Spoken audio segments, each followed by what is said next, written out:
ಆತ್ಮೀಯ ಬಂಧುಗಳೇ, ಶ್ರೀಮದ್ ಭಗವದ್ಗೀತೆ ತತ್ವ ವಿವೇಚನೆ ಟೀಕಾ ಅಧ್ಯಾಯ 3 ಕರ್ಮಯೋಗ.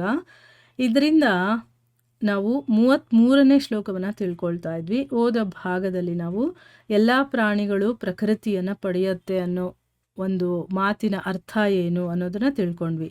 ಈಗ ಪ್ರಶ್ನೆ ಏನು ಅಂತಂದರೆ, ಇಲ್ಲಿ ಪ್ರಕೃತಿ ಅನ್ನುವಂಥ ಶಬ್ದದ ಅರ್ಥ ಏನು ಅಂತ ಕೇಳ್ತಾ ಇದ್ದಾರೆ. ಅಂದರೆ ಪ್ರಕೃತಿಯನ್ನು ಪಡಿತೀವಿ ಅಂತ ಹೇಳ್ತಿದ್ದೀರಲ್ಲ, ಪ್ರಕೃತಿ ಅಂತಂದರೆ ಅರ್ಥ ಏನು ಅಂತ ಇಲ್ಲಿ ಪ್ರಶ್ನೆ. ಉತ್ತರ ಏನು ಅಂತಂದರೆ, ಜನ್ಮ ಜನ್ಮಾಂತರಗಳಲ್ಲಿ ನಾವು ಮಾಡಿದಂತಹ ಕರ್ಮಗಳ ಸಂಸ್ಕಾರಗಳು ಇರುತ್ತಲ್ಲ, ಆ ಸಂಸ್ಕಾರಗಳು ಯಾವ ಸ್ವಭಾವದ ರೂಪದಲ್ಲಿ ಪ್ರಕಟವಾಗುತ್ತೋ ಆ ಸ್ವಭಾವದ ಹೆಸರೇ ಪ್ರಕೃತಿ. ಈಗ ನಾವು ಬೇಕಾದಷ್ಟು ಕೆಲಸಗಳನ್ನು ಮಾಡಿರ್ತೀವಿ, ಜನ್ಮ ಜನ್ಮಾಂತರಗಳಿಂದ ಮಾಡ್ಕೊಂಡು ಬಂದಿರ್ತೀವಿ. ಆ ಕೆಲಸಗಳು ಮಾಡಿದಾಗ ಅದರದ್ದು ಒಂದು ರಿಸಲ್ಟ್, ಅದರದ ಒಂದು ಸಂಸ್ಕಾರ ಅಂತ ಹೇಳ್ತೀವಿ. ಈಗ ನೋಡಿ, ನಾನು ಒಂದು ರುಚಿಯನ್ನು ನೋಡ್ತೀನಿ, ಆ ರುಚಿಯ ಪ್ರಭಾವ ನನ್ನ ನಾಲಿಗೆಯಿಂದ ನನ್ನ ಮನಸ್ಸಲ್ಲಿ ಅದರದ್ದು ಒಂದು ಅಚ್ಚು ಇರುತ್ತೆ ಒಳಗಡೆ. ನನಗೆ ಯಾವಾಗಲಾದರೂ ಒಂದು ಜಾಮೂನ್ ಅಂತ ನೆನೆಸ್ಕೊಂಡಿದ್ದ ತಕ್ಷಣ ಅದರ ರುಚಿ ಹೇಗಿರುತ್ತೆ ಅನ್ನೋದು ಅದಕ್ಕೆ ಗೊತ್ತಿರುತ್ತೆ.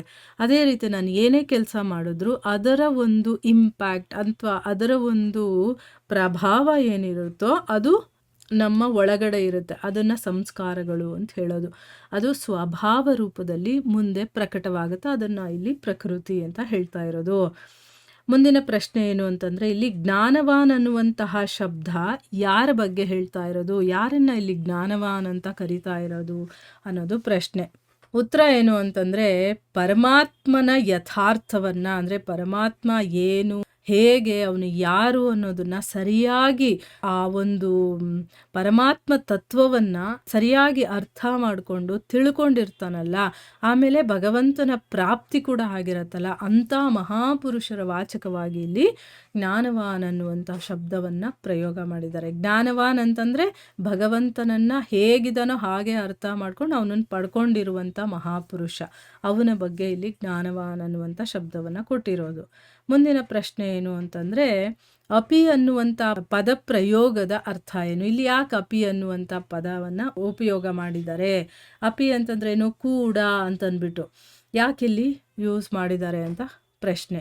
ಉತ್ತರ ಏನು ಅಂತಂದರೆ, ಅಪಿ ಅನ್ನುವಂಥ ಪದಪ್ರಯೋಗದಿಂದ ಯಾವಾಗ ಎಲ್ಲ ಗುಣಗಳಿಂದ ಅತೀತನಾದಂತಹ ಜ್ಞಾನಿ ಕೂಡ ತನ್ನ ಪ್ರಕೃತಿಗನುಸಾರವಾಗಿ ಅವನು ನಡ್ಕೊಳ್ತಾ ಇರ್ತಾನೋ, ಆಗ ಯಾವ ಜ್ಞಾನಿ ಪುರುಷರು ಪ್ರಕೃತಿಗೆ ಅಧೀನರಾಗಿರ್ತಾರೋ, ನೋಡಿ ಇಲ್ಲಿ ಎಲ್ಲ ಗುಣಗಳಿಂದ ಅತೀತನಾಗಿರುವಂತಹ ಜ್ಞಾನಿ ಕೂಡ ತನ್ನ ಪ್ರಕೃತಿಗೆ ಅನುಗುಣವಾಗಿ ಕೆಲಸ ಮಾಡ್ತಾ ಇದ್ದಾನೆ ಅಂತಂದಮೇಲೆ, ಅಜ್ಞಾನಿ ಅವನು ಇನ್ನೂ ಪ್ರಕೃತಿಗೆ ಅಧೀನನಾಗಿರ್ತಾನೆ, ಅವನು ಇನ್ನೂ 3 ಗುಣಗಳನ್ನು ಕೂಡ ಮೀರಿರೋದಿಲ್ಲ. ಅವರು ಈ ಪ್ರಕೃತಿಯ ಪ್ರವಾಹವನ್ನು ಹಠಪೂರ್ವಕವಾಗಿ ಹೇಗೆ ತಡೆಯೋದಕ್ಕೆ ಸಾಧ್ಯ ಅಂತ ಹೇಳೋದಕ್ಕೋಸ್ಕರ ಇಲ್ಲಿ ಕೂಡ ಅನ್ನುವಂಥ ಪದವನ್ನು ಉಪಯೋಗ ಮಾಡಿದ್ದಾರೆ. ಅಂದರೆ ಇಲ್ಲಿ ಜ್ಞಾನಿ ಕೂಡ ಮಾಡ್ತಾ ಇದ್ದಾನೆ ಅಂದಮೇಲೆ ಅಜ್ಞಾನಿ ಮಾಡಲೇಬೇಕಾಗುತ್ತೆ, ಅವನು ತಡೆಯೋಕ್ಕೆ ಸಾಧ್ಯ ಇಲ್ಲ ಅಂತ ಅರ್ಥ.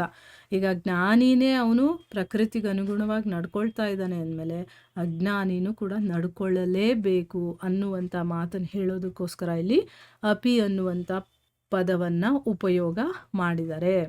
ಮುಂದಿನ ಪ್ರಶ್ನೆ ಏನು ಅಂತಂದರೆ, ಪರಮಾತ್ಮನನ್ನು ಪಡೆದಂತಹ ಜ್ಞಾನಿ ಮಹಾಪುರುಷರ ಸ್ವಭಾವವೂ ಕೂಡ ಭಿನ್ನ ಭಿನ್ನವಾಗಿರುತ್ತಾ ಅಂತ ಕೇಳ್ತಾ ಇದ್ದಾರೆ.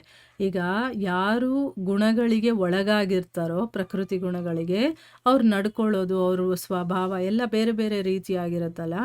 ಸೊ ಪರಮಾತ್ಮನನ್ನು ಪಡ್ಕೊಂಡಿರುವಂತಹ ಜ್ಞಾನಿ ಮಹಾಪುರುಷರ ಸ್ವಭಾವನೂ ಕೂಡ ಬೇರೆ ಬೇರೆಯಾಗಿರುತ್ತಾ ಅಂತ ಕೇಳ್ತಾ ಇದ್ದಾರೆ. ಉತ್ತರ ಏನು ಅಂತಂದರೆ, ಖಂಡಿತವಾಗ್ಲೂ ಅವಶ್ಯಕವಾಗಿ ಎಲ್ಲರ ಸ್ವಭಾವಗಳು ಕೂಡ ಭಿನ್ನ ಭಿನ್ನವಾಗಿರುತ್ತೆ. ಒಬ್ಬರ ಥರ ಇನ್ನೊಬ್ಬರ ಸ್ವಭಾವ ಇರೋದಿಲ್ಲ. ಸ್ವಲ್ಪ ಮ್ಯಾಚ್ ಆಗ್ಬೋದು ಅಷ್ಟೇ, ಆದರೆ ಭಿನ್ನವಾಗಿದ್ದೇ ಇರುತ್ತೆ. ಯಾಕೆ ಭಿನ್ನವಾಗಿರುತ್ತೆ ಅಂದರೆ, ಹಿಂದಿನ ಸಾಧನೆ ಮತ್ತು ಪ್ರಾರಬ್ಧದ ಭೇದದಿಂದ, ನಾನು ಹಿಂದೆ ಮಾಡಿದಂಥ ಸಾಧನೆಯೇ ಬೇರೆಯದಾಗಿರುತ್ತೆ, ನನ್ನ ಪ್ರಾರಬ್ಧನೇ ಬೇರೆ ಆಗಿರುತ್ತೆ. ಅಂದರೆ ನಾನು ಏನು ಮಾಡಿರ್ತೀನೋ ಅದು ನನಗೆ ಸಿಗ್ತಾ ಇರುತ್ತಲ್ವ, ಆ ಭೇದದಿಂದ ಸ್ವಭಾವದಲ್ಲೂ ಕೂಡ ಭೇದ ಇರುತ್ತೆ. ಈಗ ಒಬ್ಬ ವ್ಯಕ್ತಿ ಮಾಡುವಂಥ ಸಾಧನೆಯನ್ನು ಇನ್ನೊಬ್ಬ ಮಾಡಿದ್ರೂ ಕೂಡ ಅದರಲ್ಲೂ ವ್ಯತ್ಯಾಸ ಇರುತ್ತೆ. ನಮ್ಮ ಮನಸ್ಸಿನ ಭಾವನೆ, ನಾವು ಯೋಚನೆ ಮಾಡುವಂಥ ರೀತಿ, ನಾವು ಅದನ್ನು ತಗೊಳ್ಳುವಂಥ ರೀತಿ ಎಲ್ಲ ಬೇರೆ ಆಗಿರೋದ್ರಿಂದ ನಾವು ಮಾಡೋ ಸಾಧನೆಗೆ ಬೇರೆ ಬೇರೆ ಪ್ರತಿಫಲ ಸಿಗುತ್ತಲ್ವಾ.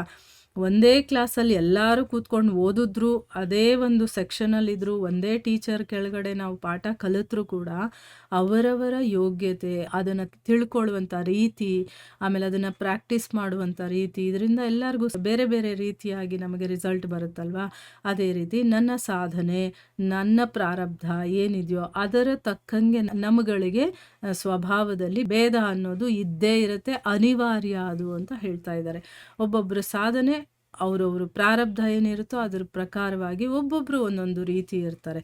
ಅಂದರೆ ಒಂದೇ ರೀತಿ ಇರೋದಿಲ್ಲ, ಎಲ್ಲರಲ್ಲೂ ಕೂಡ ಆ ಭೇದ ಅನ್ನೋದು ಇದ್ದೇ ಇರುತ್ತೆ ಅನ್ನೋದು ಇದರ ಅರ್ಥ. ಇಲ್ಲಿಗೆ ನಾವು ನಿಲ್ಲಿಸೋಣ. ಹರೇ ಕೃಷ್ಣ.